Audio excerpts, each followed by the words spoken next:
LinkedIn पर हर हफ्ते post आती है, dream job eight Infosys, Wipro, TCS.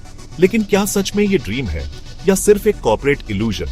आज हम बात करेंगे भारतीय आईटी कंपनियों के उस काले सच की, जिसे कोई एचआर, कोई सीईओ और कोई मीडिया नहीं दिखाता। सुनिए वो सच्चाई जो हर सॉफ्टवेयर इंजीनियर के दिल में है लेकिन जुबान पर नहीं आती। कैंपस प्लेसमेंट्स, हजारों स्टूडेंट्स की आंखों में सपने, और आखिरकार मिलता है एक बड़ी सी आईटी कंपनी में जॉब। शानदार office, high tech gadgets, free coffee, सब कुछ तो है, फिर भी मन खाली खाली क्यों लगता है? क्योंकि असली खुशी तो काम से मिलती है, जो यहां अक्सर मिसिंग होता है। सालों साल एक ही तरह का काम, कोई नया चैलेंज नहीं, कोई रियल ग्रोथ नहीं, बस एक स्टैग्नेशन का एहसास, जैसे जिंदगी एक बोरिंग फॉर लूप में फंस गई हो। और फ्रेशर्स का क्या? सालों बेंच पर बिताना, कोई मेंटरशिप नहीं, कोई गाइडेंस नहीं, बस रिसोर्स बन के बैठे रहो जब तक प्रोजेक्ट नहीं मिलता। ये कॉर्पोरेट वर्ल्ड है या वेटिंग रूम? कितने इंजीनियर्स अपने पैशन को किल करके बस जॉब सिक्योरिटी के चक्कर में फंसे हुए हैं? कितने ब्राइट माइंड्स अपना पोटेंशियल वेस्ट कर रहे हैं बस ऑन साइट अपॉर्चुनिटी के फॉल्स प्रॉमिसेस के चक्कर में? नहीं यार, ये ग्लैमर धोखा है। रियल ग्रोथ, रियल लर्निंग और रियल रिकॉग्निशन तो पैशन से आता है, हार्ड वर्क से आता है, और मोस्ट इंपॉर्टेंटली एक ऐसे एनवायरनमेंट से आता है जो टैलेंट को नर्चर करे, सप्रेस नहीं। अरे हां, वर्क लाइफ बैलेंस की बात तो एचआर वाले इंटरव्यू में खूब करते हैं, फ्लेक्सिबल टाइमिंग्स, एम्प्लॉई वेलबीइंग, ब्ला ब्ला ब्ला। लेकिन रियलिटी में तो 9 to 5 का कॉन्सेप्ट ही मिथ है। सुबह 9 बजे स्टैंड अप कॉल और रात 9 बजे क्लाइंट कॉल, बीच में ईमेल्स, मैसेजेस, डेडलाइंस का डिल्यूज। वीकेंड्स तो क्लाइंट के होते हैं, और लीव्स, अरे लीव्स तो प्रिविलेज है, राइट? नहीं? और कॉम्पेंसेशन फॉर एक्स्ट्रा आवर्स? भूल जाओ यार। ओनरशिप का लेक्चर मिलेगा, डेडिकेशन का भाषण मिलेगा, लेकिन एक्स्ट्रा पैसा कभी नहीं, क्योंकि कंपनी के लिए एक्स्ट्रा माइल जाना तो हर एम्प्लॉई की ड्यूटी है। इस रैट रेस में अपनी हेल्थ, अपनी फैमिली, अपने हॉबीज सब पीछे छूट जाते हैं। Mental stress, sleep deprivation, burnout, ये सब नॉर्मल बन जाता है। लेकिन यार, जिंदगी स्प्रिंट नहीं है, मैराथन है, और मैराथन जीतने के लिए एनर्जी चाहिए, रेस्ट चाहिए, और मोस्ट इंपॉर्टेंटली एक लाइफ चाहिए जो वर्क से ज्यादा बड़ी हो। अप्रेजल के बाद सैलरी में 2% इंक्रीमेंट, ये जोक नहीं है यार, ये इंडियन आईटी की रियलिटी है। इन्फ्लेशन आसमान छू रहा है, लिविंग एक्सपेंसेस बढ़ते जा रहे हैं, लेकिन सैलरी में इंक्रीमेंट बस पीनट्स। और काम तो एक्सपोनेंशियल रेट से BRCH रहा है। ऑटोमेशन की बातें तो कॉन्फ्रेंसेस में होती हैं, लेकिन रियलिटी में तो मैनुअल वर्क ही बढ़ता जा रहा है। एक रिसोर्स से 10 रिसोर्सेज का काम निकाला जाता है, लेकिन सैलरी में इंक्रीमेंट बस पीनट्स। और ऑन साइट का सपना, अरे यार, ऑन साइट तो अब लॉटरी बन गया है।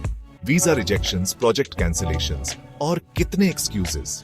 सालों बेंच पर बैठने के बाद भी ऑन साइट नहीं मिला तो डिमोटिवेशन तो होता ही है ना?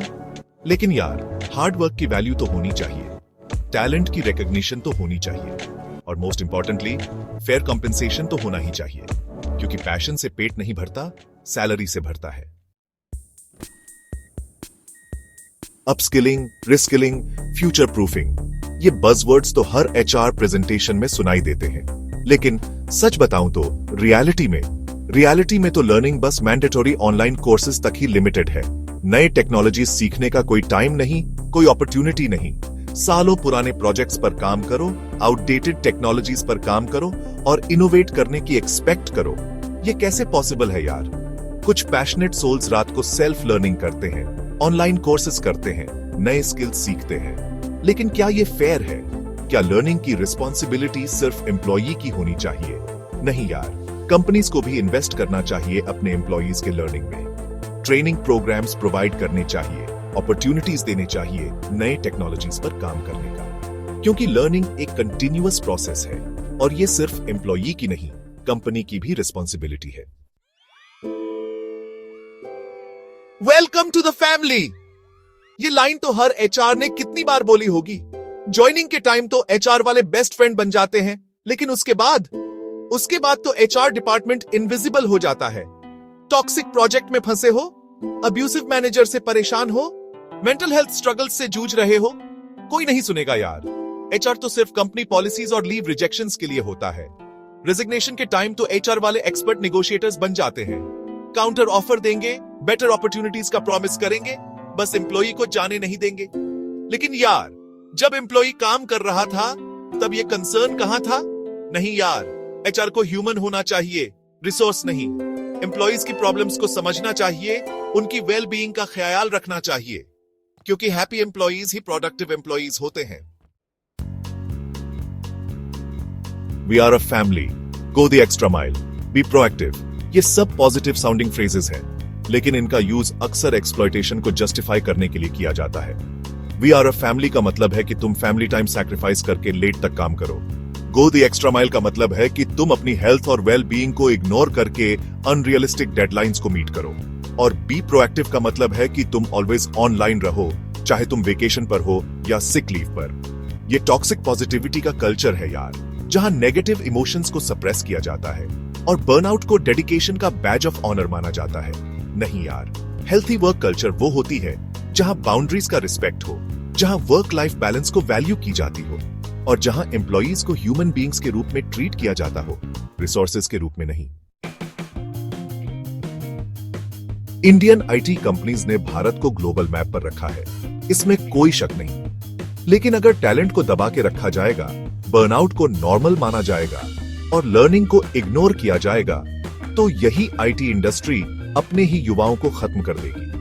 अब वक्त है पूछने का, वर्क लाइफ बैलेंस कहां है? एम्प्लॉइज के हेल्थ एंड ग्रोथ की वैल्यू कौन देगा? और क्या हम सिर्फ बिलिंग मशीनें बनकर रह जाएंगे? नीचे कमेंट में बताओ, क्या आप आईटी इंडस्ट्री का हिस्सा हैं? क्या आपने भी ये काला सच महसूस किया है? Let's make it heard, let's make it better. Code करो, लेकिन खुद को भूल कर नहीं।